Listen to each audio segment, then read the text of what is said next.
Bonsoir à toutes les personnes qui accordent leur attention à ce direct. Bonsoir Président. Une première question du cochon sidéral. Donald Trump, qui menaçait d'appliquer des droits de douane de 30% sur les produits européens à partir du 1er août, a précisé que l'accord prévoyait également 600 milliards de dollars d'investissement de l'UE aux États-Unis, ainsi que l'achat par le bloc de 750 milliards de dollars d'énergie américaine. Ce ne sont pas les droits de douane dont la presse fait largement état qui constituent l'essentiel, mais le reste qui est peu mis en avant. D'ailleurs, ne sommes-nous pas dirigés par des dindes ou des traîtres ? Alors, vaste sujet. J'ai été brièvement interrogé le jour même, d'ailleurs, je ne sais pas si vous avez vu, par Élise Blaise, par téléphone. J'étais dans ma maison de campagne sur TVL. Alors, il y a 1000 choses à dire sur cette question. Je vais aller peut-être tout de suite à... je ne sais pas par où commencer, en fait. Pour répondre à la question du cochon sidéral, je voudrais dire que... D'abord, moi, je n'ai pas vu le texte qui fait foi. J'ai lu des comptes rendus, j'ai lu la presse, mais j'ai pas eu le texte exactement de ce qui a été défini. Il faut toujours s'en méfier parce que, notamment, j'ai constaté qu'il y avait des contradictions entre ce que disait, par exemple, d'un journal comme Le Figaro et puis ce qu'a dit Benjamin Haddad, qui se trouvait être ministre délégué chargé des affaires européennes du gouvernement, et qui a dit le contraire. Et c'est notamment un sujet, ça concerne les spiritueux. Les spiritueux, c'est-à-dire les alcools forts, le cognac, l'armagnac, dont la France, qui est un gros poste d'exportation pour la France. À lire certains journaux, il semblerait qu'ils ne soient pas bien traités. À écouter ce que disait le ministre Benjamin Haddad, il semblerait qu'ils seraient mieux traités que les vins fins et le champagne par ailleurs. Et ça, c'est un point de détail. Donc, tout ce que je vais dire là maintenant est quand même assujetti au fait que je n'ai pas vu le texte qui fait foi et que je suis, comme tout le monde, à commenter ce qu'on lit dans la presse. Ça, c'est le premier point.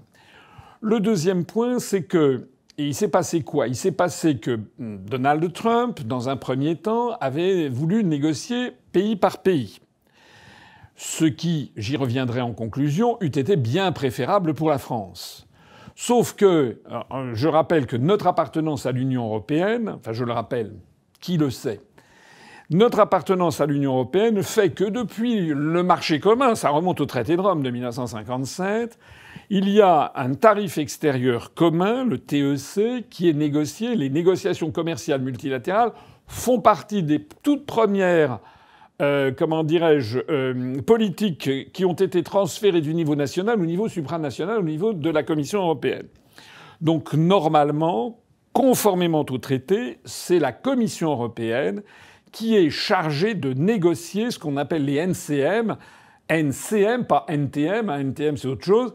NCM, c'est les négociations commerciales multilatérales. Bon. Et c'est quoi les négociations commerciales multilatérales ? Ça a été ces cycles de désarmement douanier dont j'ai déjà parlé. Vous savez qu'après 1945, les Américains ont poussé à la création de toute une série d'organisations supranationales, et notamment à la création, il était prévu de créer une organisation internationale du commerce avec la charte dite de la Havane. À l'époque, l'Union soviétique étant sortie grande victorieuse de la Seconde Guerre mondiale, peut-être plus prestigieuse encore d'ailleurs que les États-Unis d'Amérique, parce que en tout cas sur le théâtre militaire européen, c'est quand même l'Union soviétique qui avait vaincu Hitler bien plus que les Américains. L'Union soviétique était très prestigieuse et avait imposé une charte, la charte de la Havane en 1949, je crois, il me semble, et qui prévoyait qu'il y avait toute une série d'obstacles au libre-échange généralisé. En particulier, tout ce qui risquait de menacer la souveraineté nationale des États. Par exemple, il était normal que des États puissent se protéger de prises de capital dans des médias d'États étrangers. Enfin, c'est vraiment très, très actuel, ces sujets. Or, les Américains, ça ne correspondait justement pas à leurs objectifs, puisque les objectifs des États-Unis, depuis les accords de Bretton Woods de 1944, ils avaient fait avaler le principe que le dollar était devenu la monnaie mondiale de réserve et de règlement, et accessoirement, eh bien que c'était assis sur l'or, mais finalement ils se sont assis sur ce principe, si j'ose dire, et comme vous le savez, en produisant beaucoup plus de dollars qu'il n'y avait d'or jusqu'à la rupture des accords de Bretton Woods, qui a eu lieu en 1974. Et donc, les Russes avaient vu le coup venir, ils avaient vu que les Américains risquaient, avec cette organisation internationale du commerce, de mettre la main sur des pans entiers de la souveraineté nationale des autres États. Et donc ils avaient proposé une charte, ils s'appelait la charte de la Havane, que les Américains ont fait capoter en définitive.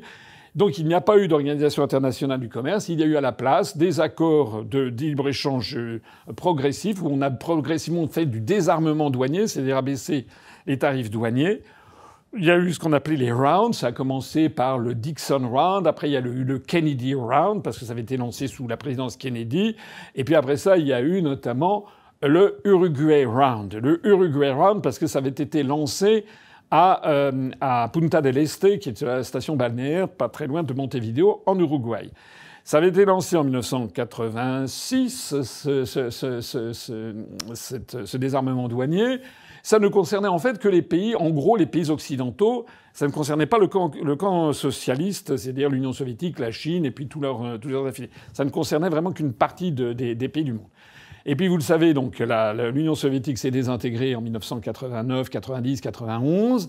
Et comme par hasard, à ce moment-là, les Américains ont poussé leurs avantages pour faire adopter une nouvelle organisation qu'ils ont appelée cette fois-ci Organisation mondiale du commerce. J'ai déjà bien expliqué, c'est vraiment important ce que je dis, c'est qu'il y a une différence immense entre l'adjectif international et l'adjectif mondial.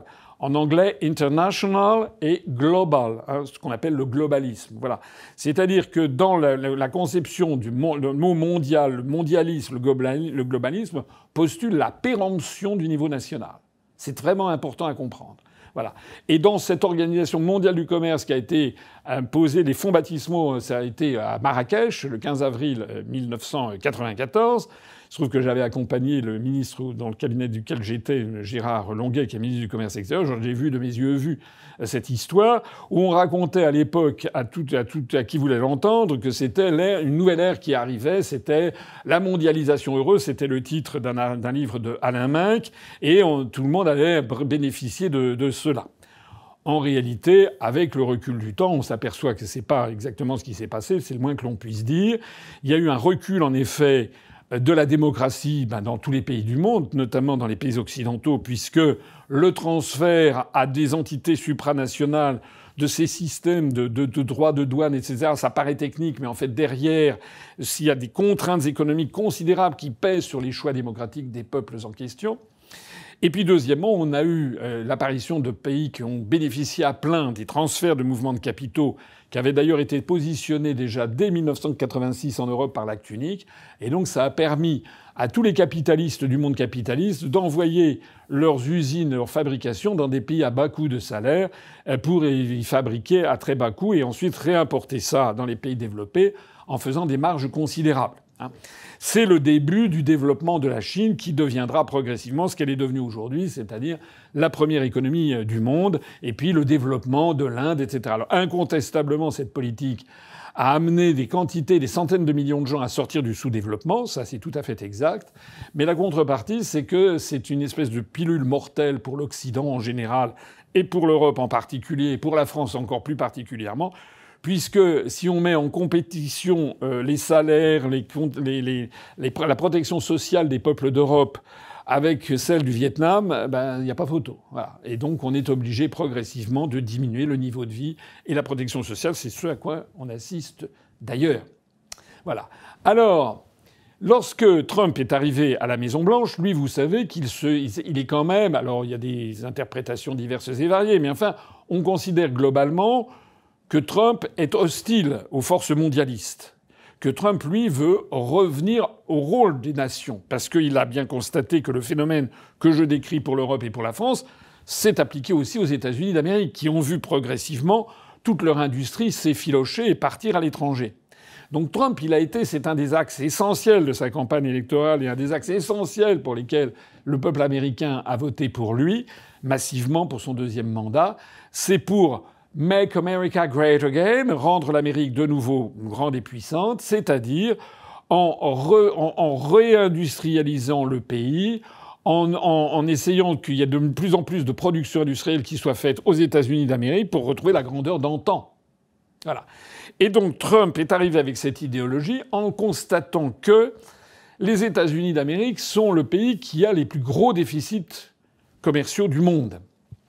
En réalité, cette idéologie du mondialisme, si on veut prendre la hauteur de vue nécessaire et essayer de bien résumer la situation, c'est un petit peu comme si le monde occidental avait décidé d'appliquer au niveau planétaire un système colonial, un système d'exploitation coloniale.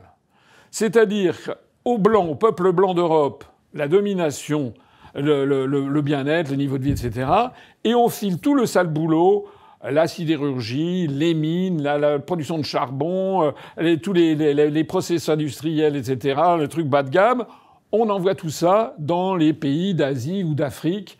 Et puis nous, les peuples d'Europe et des États-Unis et d'Amérique du Nord, on est les caïds, donc nous, on se limite, on se concentre sur les productions à haute valeur ajoutée, la finance, le marketing, les jeux vidéo, l'intelligence artificielle, toutes les productions de l'esprit. Je caricature, mais c'est quand même un peu ça le principe. Bon. Or, Trump s'est fait élire en disant non, ça va pas du tout comme ça. C'est que si, par exemple, demain, il y a un arrêt des approvisionnements dans les détroits de Malacca, de Singapour, etc., il n'y aura plus... comment on fera pour vivre aux États-Unis ou comment on fera pour avoir le niveau dit d'antan. Donc, et puis, il y a des laissés-pour-compte considérables sur la route. Donc, Trump a décidé de réindustrialiser le pays. Et pour cela, il n'y a pas 50 mesures. Il a donc décidé d'augmenter les droits de douane de façon considérable sur tous les pays du monde, parce que les États-Unis d'Amérique sont en déficit avec pratiquement tous les pays du monde. Bon. J'ai noté d'ailleurs, au passage, j'ai vérifié ce point, c'est que la France, qui avait jadis, ou naguère, il y a encore quelques années, des gros déficits, des gros excédents, sur les États-Unis d'Amérique, sont devenus maintenant légèrement en déficit, ce qui montre l'effondrement de l'économie française. Et donc, Trump, il a fait son Trump. C'est-à-dire que j'ai eu l'occasion de l'expliquer, je reviens, dans sa tête, c'est un joueur de poker. C'est-à-dire qu'il a dit, moi je vais augmenter les droits de douane, donc 50%, 200%, etc. Au passage, personne ne le signale d'ailleurs. Moi j'ai jamais vu quelqu'un le signaler, mais il y a quand même un problème, c'est que normalement il n'y a pas le droit. C'est que normalement, dans le cadre de l'Organisation mondiale du commerce, qui a été signée, comme je le disais, le 15 avril 1994, il y avait ce qu'on appelait la consolidation des droits de douane, c'est-à-dire que non seulement on abaissait les droits de douane, mais dans un certain nombre de spécialités douanières, on consolidait, c'est-à-dire qu'on disait, on promettait, jurait, crachait, qu'on ne les réaugmenterait plus. Puisque l'objectif final, presque religieux, presque téléologique, comme on dit, c'est d'avoir une espèce de planète ouverte à tous les vents où il n'y aurait plus jamais de droits de douane et que tout circulerait librement. Donc lorsque Trump veut réindustrialiser l'Amérique, il se heurte de front à cette idéologie. Il décide d'augmenter les droits de douane de façon colossale. Il n'en a pas le droit au regard de l'OMC. Normalement, il y avait un tribunal des conflits qui était prévu pour gérer ces problèmes. Je vois que plus personne n'en parle. Ce qui prouve d'ailleurs au passage que des constructions juridiques qui paraissaient gravées dans le marbre ou qui paraissaient intangibles, comme les pyramides de Gizeh, d'un seul coup, tout ça s'effondre. Personne ne dit « Mais attendez, monsieur Trump, vous n'avez pas le droit au regard des engagements que vous avez pris à l'OMC. » En attendant donc, il a fait son Trump, c'est-à-dire qu'il a fait il a lancé dans la presse qu'il allait augmenter de façon colossale. Et évidemment, il s'agit dans la personnalité de Trump d'un épisode de tragicomédie, d'un jeu de rôle, d'une espèce de commedia dell'arte, comme disent nos amis italiens. C'est-à-dire qu'il demande 200% pour finir avec plus 30. Voilà. Donc demandez, vous obtiendrez toujours quelque chose. Donc c'est l'état d'esprit dans lequel est Trump. Bien. De notre côté européen, comme je vous l'ai expliqué, et ça personne ne semble-t-il ne juge bon de réexpliquer ça aux Français, ce sont les traités européens que nous avons signés et ratifiés. Le traité de Rome a été fait dans le dos des Français, la signature et la ratification. En revanche, le traité de Maastricht a été fait par référendum. Et donc, les traités qui ont été signés et ratifiés sur des fausses promesses. On a expliqué aux Français que ça allait être plus de croissance et plus d'emplois.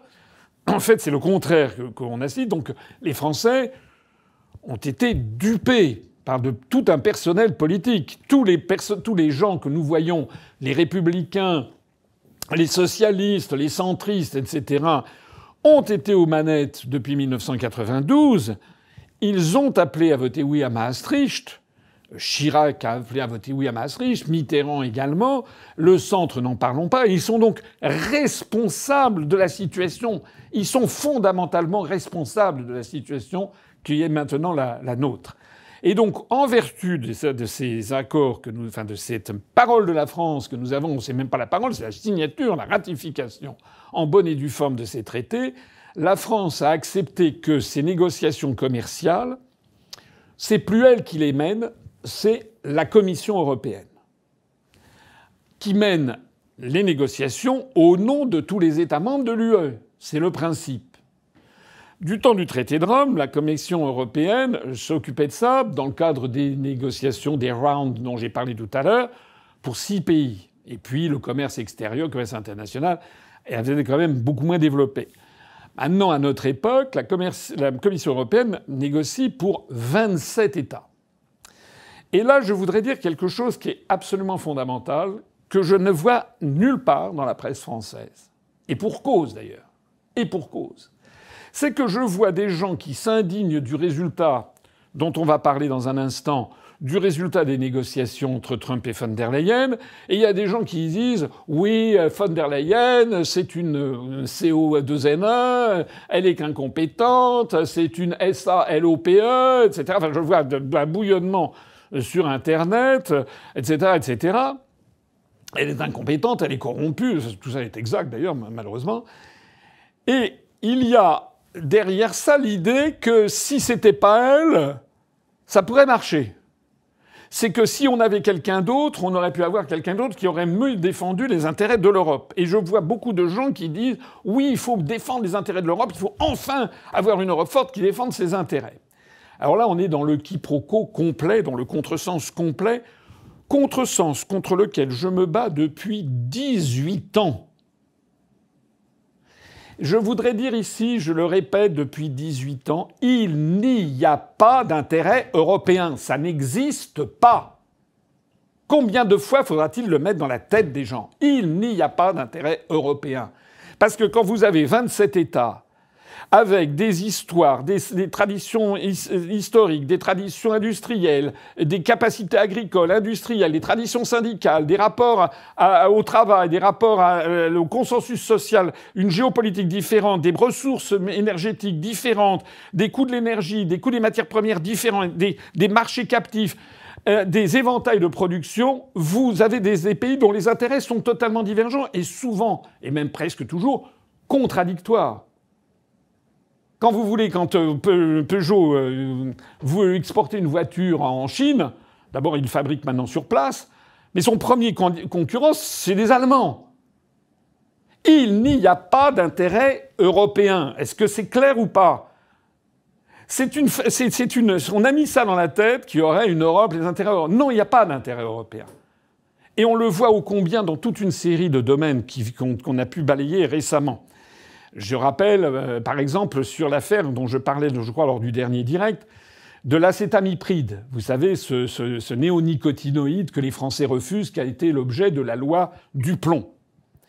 Mais là aussi, je suis le seul à expliquer le fond du problème. Le fond du problème, c'est que sur les 27 États de l'UE, les 26 autres ont accepté de mettre ça dans les noisettes, dans les produits, comme dans les productions végétales et alimentaires.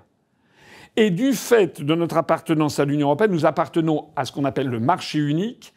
Et la France n'a pas le droit, elle a signé, ratifié, elle n'a pas le droit de s'opposer à l'entrée sur le territoire, pour la vente sur le territoire, des produits consommés dans le reste des pays d'Europe. Donc la France se retrouve dans cette affaire d'acétamipride, de ce néonicotinoïde, dans la situation d'être obligé de vendre des produits qui sont gorgés de ce produit chimique qui, paraît-il, est cancérogène, ce que nie l'Agence européenne pour la sécurité alimentaire. Et donc, du coup, il y a cette loi du plomb qui a consisté à dire il faut que les agriculteurs français aient aussi l'autorisation de le faire. Parce que s'ils n'ont pas l'autorisation, ils voient leur productivité chuter de 30% par rapport aux productions dans les autres pays de l'UE. Donc, comme je l'ai dit, soit tout le monde interdit les néonicotinoïdes, soit tout le monde les accepte, puisque c'est un marché unique. Ou alors, la seule solution, si on veut nous les interdire alors que les 26 autres veulent les néonicotinoïdes, il y a une solution, il faut sortir de l'Union européenne. C'est-à-dire que l'Union ne fait pas la force, l'Union nous oblige à mener des politiques contraires à ce que souhaitent les Français. Je viens de parler de l'acétamipride, de ce néonicotinoïde, c'est la même chose sur les questions migratoires.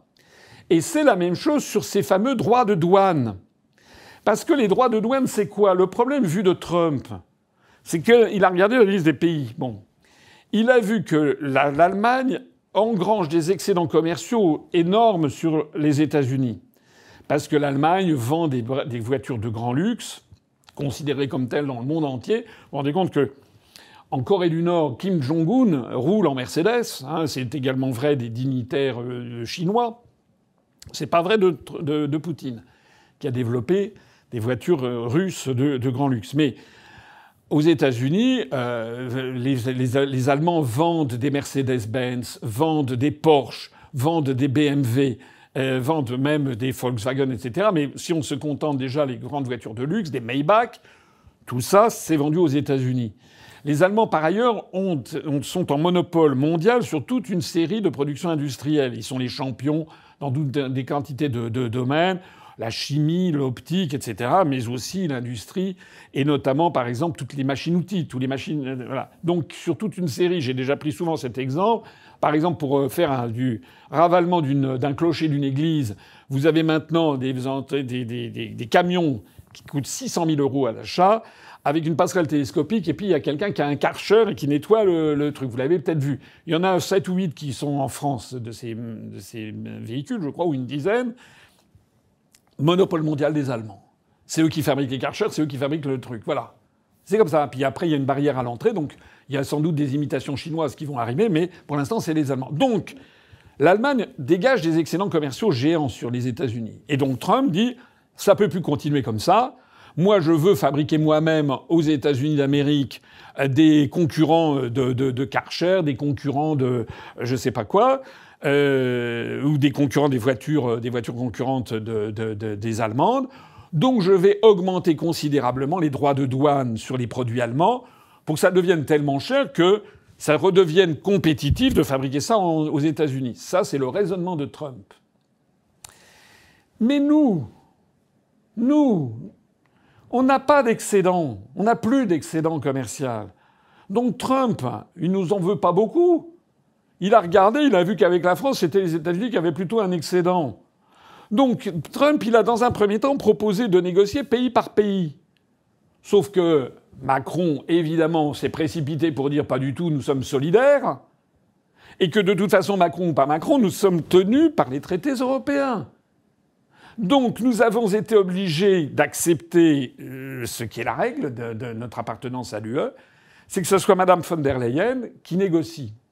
Or, Mme von der Leyen, elle a parmi toutes ses qualités ou ses défauts, elle a aussi celui d'être allemande.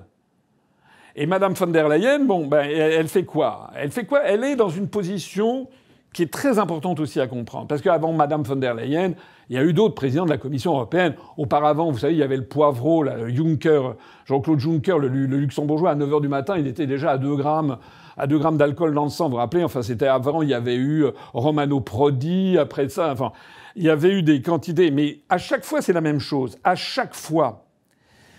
Imaginez que vous soyez président de la Commission européenne. Vous avez 27 États qui vous font part de leurs desiderata. Or, ces 27 desiderata sont contradictoires les uns avec les autres. La France, par exemple, elle veut protéger Elle veut pas qu'il y ait de droits de douane sur le champagne, le vin, les produits cosmétiques, les produits de luxe, la maroquinerie de luxe, les parfums, parce que c'est là où on fait des excédents commerciaux très importants. En revanche, sur les voitures, non, on vend rien, on vend pratiquement pas de voitures aux États-Unis, donc on s'en fiche. Mais l'Allemagne, c'est le contraire. L'Allemagne, elle vend pas des parfums, elle vend pas elle est pas, je dis pas qu'il y en a aucun, mais en gros, c'est pas l'Allemagne. Les deux pays les plus célèbres pour les produits de luxe dans le monde, c'est la France et l'Italie. Bon. L'Allemagne, non. L'Allemagne, elle est célèbre sur d'autres trucs. Donc l'Allemagne, elle demande à von der Leyen en disant que son devoir, c'est de protéger l'industrie allemande. Donc de tout faire pour qu'il y ait le moins de droits de douane sur l'industrie automobile allemande. Alors que les Français s'en fichent. Et comme il faut bien céder quelque chose, mettez-vous à la place de Madame von der Leyen. Imaginez que vous soyez français. Si vous étiez français et que vous vouliez défendre les intérêts de la France, vous auriez obtenu une baisse des droits de douane ou zéro droit de douane sur le champagne, les vins fins, etc. Vous auriez dit, en revanche, vous pouvez y aller sur les bagnoles. Parce que ça ne nous concerne pas, c'est les Allemands. Eux, ils ont fait l'inverse, voilà. Donc on mesure ici, alors de façon vraiment, ça se voit comme le nez au milieu du visage. On voit ici l'absence totale de solidarité européenne, en particulier de l'Allemagne vis-à-vis de la France. Mais ça, c'est pas nouveau. L'Allemagne veut absolument dominer ce qu'on appelle le Quatrième Reich, enfin ce que certains appellent le Quatrième Reich. Mais donc, vous voyez bien que le président de la Commission européenne, en fait, il a les mains complètement libres. Puisque quel que soit le résultat des négociations, c'est vrai dans ces négociations commerciales multilatérales, mais c'est vrai sur tout le reste, il aura toujours des États qui se mettront à pousser des cris d'orfraie sur le thème « c'est scandaleux ».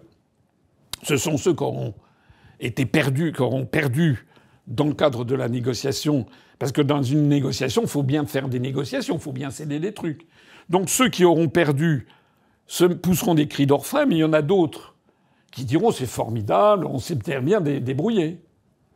Donc en fait, c'est devenu une machine folle, et de façon structurelle. Hein. Il faut vraiment que les gens comprennent, on ne peut pas remédier à ça. C'est pas les lamentations, les jérémiades ainsi ou d'un. J'ai vu par exemple cette déclaration. Moi, je suis sidéré. La déclaration de M. Bayrou. Bayrou, le Premier ministre, qui a dit c'est aujourd'hui un jour, alors là, bide comme ça, un jour aujourd'hui, le jour sombre pour une unité qui, je ne sais pas, accepte sa soumission. Oh, il est Premier ministre. Normalement, un Premier ministre ou un président de la République française digne de ce nom, d'abord, ça fait belle lurette que la France aurait dû sortir de l'UE. Bon. Mais dans la mesure où on est encore dans ce truc-là, un président de la République ou un Premier ministre aurait dit « Madame von der Leyen, l'accord que vous avez signé n'est pas acceptable pour la France. Nous ne l'accepterons pas. Nous allons négocier de notre côté avec les États-Unis d'Amérique et avec Donald Trump. » Et accessoirement, on coupe les vivres. On arrête de verser la cotisation. On aurait vu comment Madame von der Leyen aurait réagi. Le problème, si vous voulez, c'est qu'au sein des 27 pays de l'Union européenne, on sait qu'il y a des pays qui sont dirigés par des gens qui ont une certaine poigne.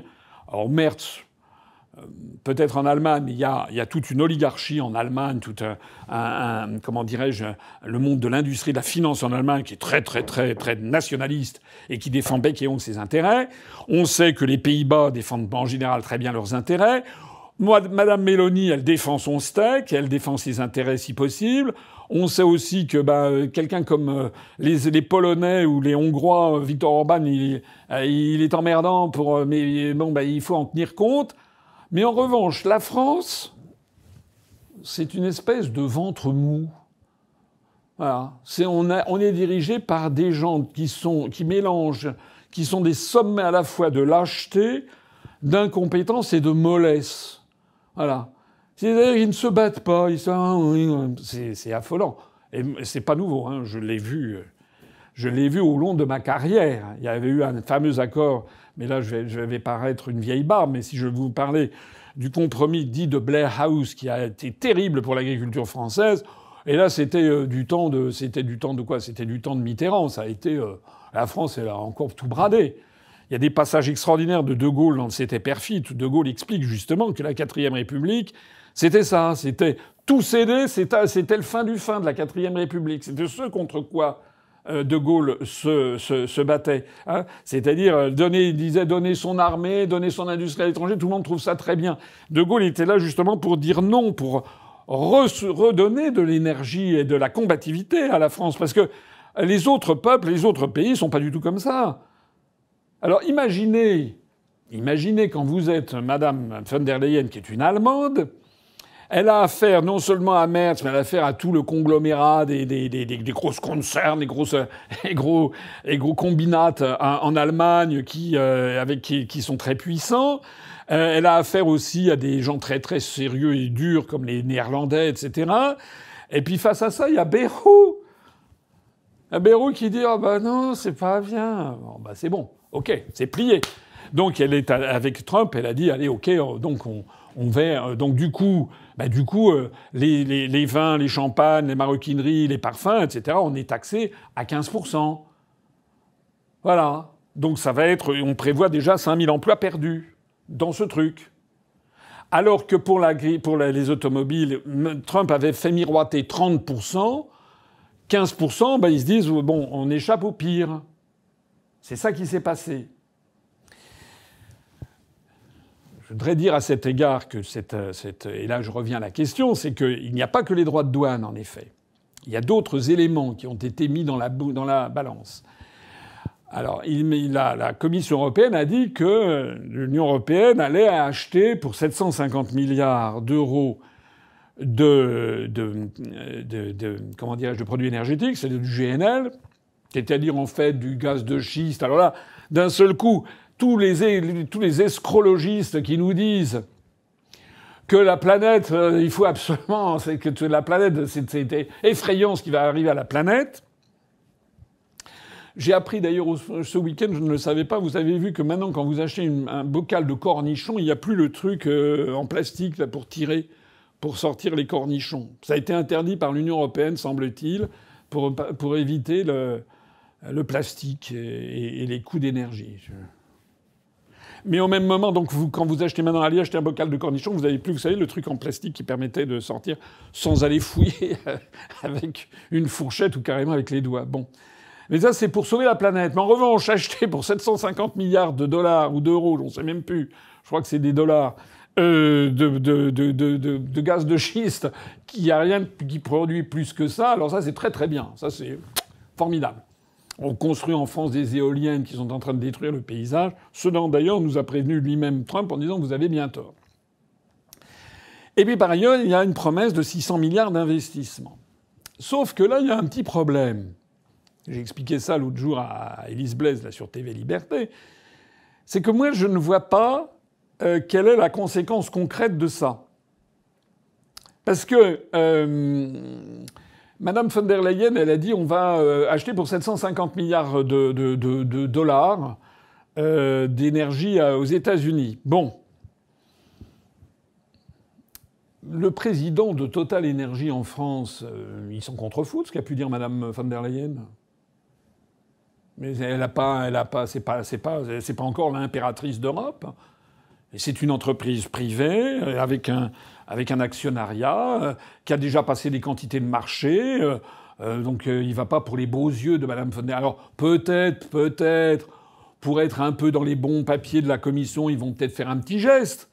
Mais enfin, si c'est contraire à leur intérêt d'entreprise, à leur stratégie d'entreprise sur 2, 3 ou 5 ans, ils ne le feront pas.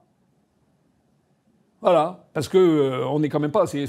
Sinon, ça devient la Corée du Nord. Enfin, ça devient l'Union soviétique.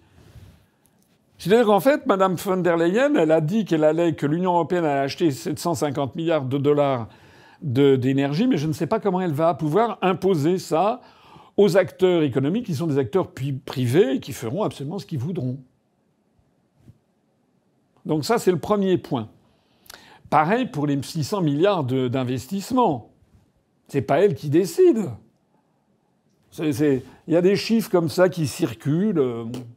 Alors, ce qui est vrai, c'est que il y a un certain nombre d'entreprises en Europe qui se disent qu'ils vont investir aux États-Unis. C'est d'ailleurs l'objectif même de ce que veut Trump, puisque en augmentant les barrières douanières à l'entrée des produits européens entrant en France, il veut inciter les entrepreneurs à investir aux États-Unis. Parce que si c'est produit aux États-Unis, ben évidemment, il n'y aura pas de droit de douane. Donc, il n'est pas impossible qu'un certain nombre d'entreprises, secrètement, se félicitent de ça. Parce qu'à partir du moment où l'Union européenne a dit qu'il fallait qu'il y ait 600 milliards d'investissements, les entreprises vont dire banco. Et vous savez qu'il y a déjà un certain nombre d'entreprises allemandes, par exemple dans l'automobile, qui ont déjà décidé d'investir, de créer des usines ou de s'investir industriellement aux États-Unis. C'est d'ailleurs peut-être l'une des raisons qui explique la réaction. Tout le monde en France est scandalisé par cet accord, mais c'est d'une hypocrisie rare, puisque, j'y reviendrai en conclusion, personne n'explique le fond du problème. Mais vous avez que Bernard Arnault, lui, il a dit non, c'est un accord finalement qui est pas mal. C'est d'autant plus surprenant qu'il est le premier frappé, en fait. Puisque le champagne, les spiritueux, encore une fois, on ne sait pas très bien ce qui se passe, mais il semble qu'ils ne soient pas si protégés que cela, la maroquinerie, les parfums, etc., tout ça va morfler. Mais, d'une part, Bernard Arnault a des connexions directes avec Donald Trump. On l'avait vu au moment de l'intronisation de Donald Trump le 20 janvier dernier. Vous vous rappelez, c'était là où on avait eu des gens style Marion Maréchal, Zemmour, qui étaient allés se pointer en disant qu'ils avaient été invités. Ils n'avaient jamais été invités. Ils étaient à 500 mètres ou 1 kilomètre des lieux de festivité. La seule personne qui avait vraiment été invitée par Donald Trump, c'était Bernard Arnault. Donc est-ce que Bernard Arnault, à mon avis, veut rester en bon terme avec Trump? Mais surtout, Bernard Arnault, il a annoncé qu'il allait créer, si j'ai bien compris, des usines de fabrication de sacs, alors j'ai plus des sacs Dior ou des choses comme ça, de la maroquinerie, aux États-Unis. Il va donc se délocaliser et investir aux États-Unis. Et donc, s'il n'y avait pas eu cet accord de l'Union européenne, il y a des gens qui auraient pu faire des campagnes de presse, quoique il a déjà suffisamment verrouillé la presse. Mais là, il pourra très bien dire « Mais non, mais moi, je vais dans le sens de ce que souhaite l'Union européenne ». C'est la raison pour laquelle, pour répondre à l'internaute en question, il faut quand même en prendre et en laisser dans cet accord.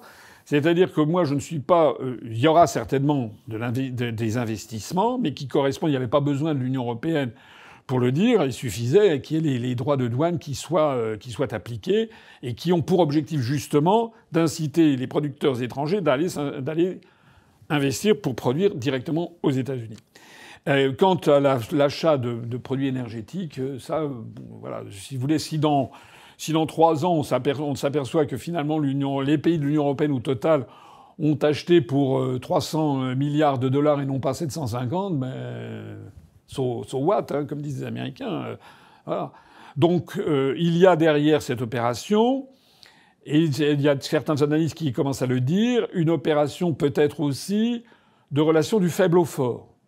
C'est-à-dire que l'Union européenne aurait fait semblant de ployer, vous savez, c'est comme dans la fable de La Fontaine, le chêne et le roseau, aurait fait semblant de ployer, de dire d'accord, on accepte ça, sur le thème, dès qu'on a le dos tourné, cause toujours tu m'intéresses, moi j'ai pas les pouvoirs d'imposer aux entreprises du secteur énergétique d'acheter pour 750 milliards de dollars aux États-Unis. Voilà. Alors, maintenant, encore une fois, conclusion de tout ceci. Tout le monde a pu le constater. Le Royaume-Uni a des droits de douane de 10%. Nous, on se ramasse des droits de douane de 15% et qui frappent particulièrement les secteurs où on est fort. Le luxe, la maroquinerie, les parfums, les alcools, etc. Nous avons sous les yeux, de façon absolument incontestable, la preuve que notre appartenance à l'Union européenne non seulement ne nous rend pas plus forts, mais nous détruit. C'était pas évident à comprendre, hein, parce que comme ça, les gens, ils aiment bien les idées générales. Hein, l'union fait la force. Mais rappelez-vous cette phrase formidable qu'avait dite Jean-Jacques Rousseau, dont je ne sais pas de quel de ses ouvrages. Les idées, je crois que c'est pas dans l'Émile ou de l'Éducation, les idées générales sont la source des plus grandes erreurs des hommes. Ça fait depuis 68 ans, depuis le traité de Rome, qu'on explique aux Français que l'union fait la force et qu'à partir du moment où on est dans l'Union européenne, on va voir ce qu'on va voir. Et ça fait 68 ans, pas tout à fait, disons, ça s'est surtout accéléré à partir des années 80 avec l'acte unique européen de 86 qui annonce Maastricht. Et là où on bascule dans l'Union européenne et dans une Europe fédérale, là on constate que c'est tout chousse, hein, c'est une pente. On est en train de s'effondrer. On est en train de tout détruire. Donc il y a un moment à partir duquel, hein, comme saint Anselme ou comme dans les Saintes Écritures, dans les Évangiles, il y a un moment à partir duquel on doit se dire que on juge d'un arbre à ses fruits. Toutes les promesses qui ont été faites sur les bienfaits de l'Union européenne, ça dure 5 ans, 10 ans, 15 ans, 20 ans, 25 ans, 30 ans, 35 ans. Hein, c'est comme la construction du socialisme. Mais il y a un moment à partir duquel les gens se disent « Attendez... on a été patient, mais ça commence à faire maintenant un peu long. » Voilà. Et là, je pense qu'on est en train de commencer à prendre ce tournant. Je le vois sur des réseaux sociaux, je le vois sur les commentaires, les écrits qu'on reçoit, les adhésions. Il y a énormément de gens maintenant qui disent ça ne peut plus continuer. Il faut sortir de ce truc. Ce truc est en train de nous tuer. C'est une mécanique diabolique. C'est une mécanique que les Français ont approuvée en pensant qu'ils seraient plus forts, et en fait, ça nous rend plus faibles pour les mécanismes. Je le rappelle, hein, si vous avez un doute, rappelez-vous, repassez-vous en boucle ce que j'ai dit là sur l'affaire de l'acétamipride. Nous ne serions pas dans l'Union européenne, nous aurions pu interdire l'acétamipride et nous n'aurions pas eu de loi du plomb. Sauf que personne sur la scène politique française ne le dit sauf moi. Vous avez la gauche qui fait 2 millions une pétition de 2 millions de personnes. Oui, c'est scandaleux. Mais personne n'explique que de toute façon, si on ne fait pas ça, on condamne nos agriculteurs à la faim et on est de toute façon obligé de bouffer de l'acétamipride parce que ça nous est imposé par notre appartenance à l'Union européenne. C'est pareil, par exemple, pour l'OTAN. J'ai vu que hier, j'ai épinglé dans un tweet Madame Guettet. Madame Guettet, ça s'écrit pas comme la gaieté, ça s'écrit G-U-E-T-E. Elle est députée LFI, elle est vice-présidente de l'Assemblée nationale. Madame Guettet, elle a été interviewée dans le Berliner Zeitung, qui est un journal de Berlin, qui est le journal le plus lu à Berlin, le journal de gauche, et elle a dit qu'il fallait sortir de toute urgence de l'OTAN. J'approuve. Sauf que j'ai expliqué à Mme Guettet, je suis pas sûr qu'elle était au courant, qu'il y a un article, l'article 42 du traité de l'Union européenne, qui assujettit la politique étrangère de sécurité et de défense de l'Union européenne à la politique de l'OTAN. Je lui ai même envoyé les liens, c'est les alinéas articles donc 42, alinéa 2 et alinéa 7. Madame Guettet, allez les lire. Voilà. Et toutes les personnes qui croient le LFI, allez le lire. Donc on ne peut pas sortir, on peut pas dire qu'on va sortir de l'OTAN immédiatement, tout en disant hors de question le Frexit, il faut rester dans l'Union européenne, alors que les traités de l'Union européenne placent notre politique étrangère, à laquelle justement s'attaque Madame Guettet, sous la tutelle de l'OTAN. Ça va pas. Il y a du en même temps. C'est de la schizophrénie. Là, il y a un truc qui va pas. Sur l'affaire des droits de douane, je l'ai expliqué, notre appartenance à l'Union européenne, si nous n'avions pas été dans l'Union européenne, je peux vous dire que là, aujourd'hui, on aurait sans doute 10% de droits de douane au lieu de 15%, et on aurait une exemption sur les produits les plus forts, où on était les plus forts, et on aurait des choses sur des produits plus faibles. Parce qu'en gros, je pense que Trump ne serait pas battu. Parce que lui, son truc, à partir du moment où il a plutôt des excédents sur la France, c'est bon. C'est comme ça qu'il voit les choses. Donc notre appartenance à l'Union européenne, c'est vraiment la catastrophe. Et en plus, ça nous coûte des milliards pour se faire détruire. Voilà ce que je voulais dire sur cette question. Alors, je laisse aux complotistes ou aux analystes. Il y a des gens qui disent que peut-être Trump avait... c'est tout à fait possible d'ailleurs. Il avait peut-être le duplicata des SMS échangés entre Mme von der Leyen et M. Bourla, le PDG de Pfizer, et peut-être qu'il lui a dit, là c'était sur un parcours de golf au Royaume-Uni, je crois que ça s'est passé, peut-être qu'il a dit à von der Leyen entre quatre yeux avant de passer devant les journaux, devant les journalistes, il lui a peut-être dit « Écoute ma cocotte, est-ce que tu veux que je diffuse les informations sur les SMS avec Bourla ?» C'est possible. C'est possible, parce qu'elle est corrompue jusqu'à l'os. Donc ça, c'est un autre stratagème. Là, ça, vous le trouverez dans les stratagèmes chinois. Ça s'appelle... c'est le stratagème... comment je voulais dire oui, l'armée la plus solide a encore un point faible, le général qui est à sa tête. Voilà. C'est-à-dire que face à l'Union européenne, ben, si vous avez des informations sur le fait que la présidente est corrompue jusqu'à l'os et que si vous les balancez, elle est morte, bon, ben, évidemment, elle file droit. Voilà. Alors ça, je ne sais pas. Ça, je laisse ça. C'est à chacun d'en décider. Mais à la fin des fins, finalement, tout ça n'est pas très important. Parce que le fait que Mme von der Leyen soit corrompue, c'est une autorité publique. Le fait que la construction européenne soit une institution entièrement vérolée par la corruption, c'est également certain. En revanche, ce qui est nouveau, et ça je pense que vraiment, c'est vraiment très important, c'est de voir, c'est que le public français constate ce que je dis depuis 18 ans. Si nous, on veut sortir de l'Union européenne, c'est pas par nostalgie, ringardise, racisme. Non! Ça, c'est ce que les médias ont voulu faire croire aux Français. Me traiter de professeur nimbus, etc., et quelqu'un qui n'était pas de son temps. Non, non, non. Si nous, on veut sortir de l'Union européenne, de l'euro et de l'OTAN, c'est pour rendre aux Français la maîtrise de leur avenir et défendre leurs intérêts. Actuellement, la France ne défend plus du tout ses intérêts.